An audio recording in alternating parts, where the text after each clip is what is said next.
Hello, wherever you are, we are coming to you live from our main studio in Bakau, the Gambia. This is N24 RTV News Hour. I am your presenter, our MCC. First, the headlines from Standard newspaper. Tabaski de Modra sentenced to death. Research says majority of Gambians want ECOMIC to leave. Those questioning legality of local government commission grossly misinformed the law and the facts. In international front, police officers killed in Senegal clashes ahead of Sonko's trial. Sudan hospital hit in airstrike and embassy looted. These and many more to come along your way in next 30 minutes. Stay tuned.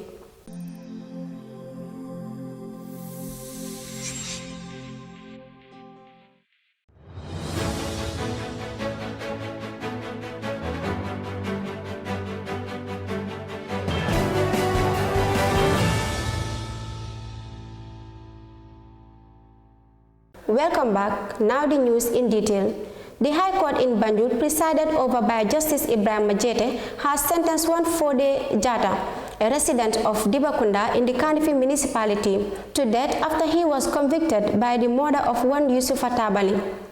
The prosecution proved that on 20th July 2021, which happened to be Idul Ahad or Tobaski Day, Jata killed Tabali by stabbing him with a knife on his neck. Delivering judgment yesterday morning, Justice Jeta disclosed that the convict was arraigned before his court on the 13th December 2021 and pleaded not guilty to the single charges of the murder. He further disclosed that the prosecution led by Principal State Counsel Patrick Gomez called for witnesses to discharge the burden of proof and tender documents into evidence. The trial judge said following a closure of the prosecution case, the convict testified alone and did not call on any witness and did not tender any documents into evidence and close his defense. The judge revealed that from the totalities of evidence adduced by the witnesses and from a careful study of documentary evidence with a medical death certificate, it was conclusive that the deceased died of penetrating stab wound, injury of a right anterior triangle on the neck, and multiple external and internal hemorrhage. The judge reported that in his defense, Jata said he attacked Tabal with a knife because he provoked him by insulting him. The judge pointed out that the convict failed to establish provocation and self-defense, while the prosecution sufficiently established a consequent element of the offense, murder, and Fode Jata was therefore found guilty of the murder of Yusufa Tabali in a brutal and cowardly manner and sentenced to death. Moving on. The report on a research conducted by Peace Research Institution of Frankfurt on local perception of African Union and ECOWAS intervention in the Gambia was launched on Saturday and revealed that the majority of Gambians hold the view that the ECOWAS military intervention in the Gambia or ECOWAS mission in the Gambia, ECOMIC, has overstayed its welcome. The report is titled Siding with the People or Occupying Force. It was conducted in 2021 and 2022 as a collaboration between international team of Germany and Gambian researchers. It stated that although a large majority of Gambians welcomed by ECOWAS intervention, there is a growing feeling that they have stayed too long. In 2021, Afrobarometer data showed that 8 of every 10 Gambians want ECOMIC to leave from the Gambia, defense and security forces to take charge of the country's security. The initial celebrated ECOMIC is now seen as a force that have overstayed its welcome and perceived to be contributing insecurity, particularly in Fonyi region, it stated. The report noted that for many research participants, the view of ECOMIC have overstayed its mandate and evoke a feeling of being sidelined and marginalized. In the politicized version of this narrative, the Gambian military is depicted as being sidelined, even though the Gambian military could perform the same tasks. However, the report noted that ECOWAS is not extending the stay of its own accord. Indeed, the organization continues presence in the Gambia is a request of President Adama Barrow and his government. However, in 2021 and early 2022, at the time of his research, only few of the respondents were able to make this connection and blame Barrow for the extension rather than ECOWAS, the report highlighted. Moving on, the communication officer at the local government commission, Mam Sen Sise, has described those questioning the legality of Presidential Commission of Inquiry set up to investigate the conduct of local government councils between May 2018 and January 2023 as grossly misinformed of the law. The veteran journalist said the Commission of Inquiry was not a constitutional instrument that required it to be laid before the National Assembly prior to its establishment, but rather was an executive instrument that did not require laying before Parliament. So the proponents of the argument and the instrument to set up the commission should have been laid before the Parliament and grossly misinformed on the law and grossly misinformed on the fact that because the law did not support the view, he stated. Speaking to Standard, Cisse said the executive instrument of the Commission of Inquiry was dated 10th April 2023 and issued by the Commander of President of the Republic under the signature.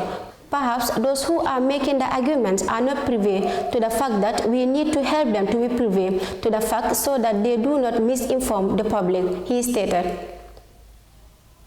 Refuting the argument that the President did not follow the right procedures in setting up the commission, Mr. Cisse cited a High Court's refusal to entertain a motion of restraining order against the commission from sitting.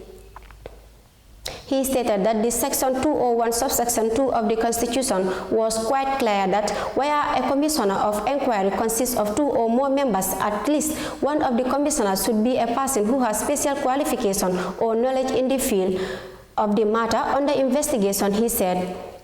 He said the proponent of the foul argument should make inquiries to ascertain whether the various commissions of inquiry established in the past were legal or not. He added that the commission has a functioning secretariat and assigned officers to the commission to serve summons on witness. On whether the commission is a witch hunt, Mr. Cisse replied, the commission is an independent and has begun to gather and verify information created as a historical record of events and provide a basic further investigation. The commission will also recommend measures to redress misconduct, provide a full impartial investigation, and hold perpetrators to account. He said instead of being criticized, the commissioner deserves to be fully supported and given cooperation it requires from the government and to be adequately resourced. Now we look into stories beyond our borders from BBC Focus on Africa.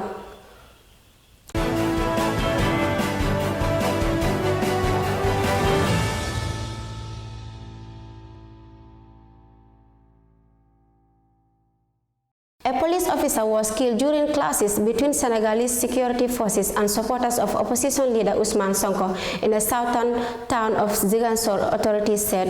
The clashes occurred on Monday near Mr. Sonko's home, where he was being detained while vowing to defy any summon to appear in court for a rape trial. Supporters have surrounded his home since last week, fearing police will have moved to arrest him and bring him to court. A statement from Senegalese Interior Minister said the police officer was accidentally hit by a vehicle during Monday violence.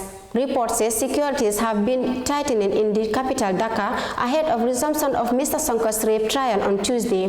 He was charged based on woman's accusation that she assaulted her when she was working at a massage salon 2 years ago. Mr. Sonko and his allies denied the charges and said they are ploying to bar him for contesting the 2024 presidential election. Well, viewers, that is all we have for you in this news bulletin. But before we leave, a recap of our main top stories once again. Tobaski Day murderer sentenced to death.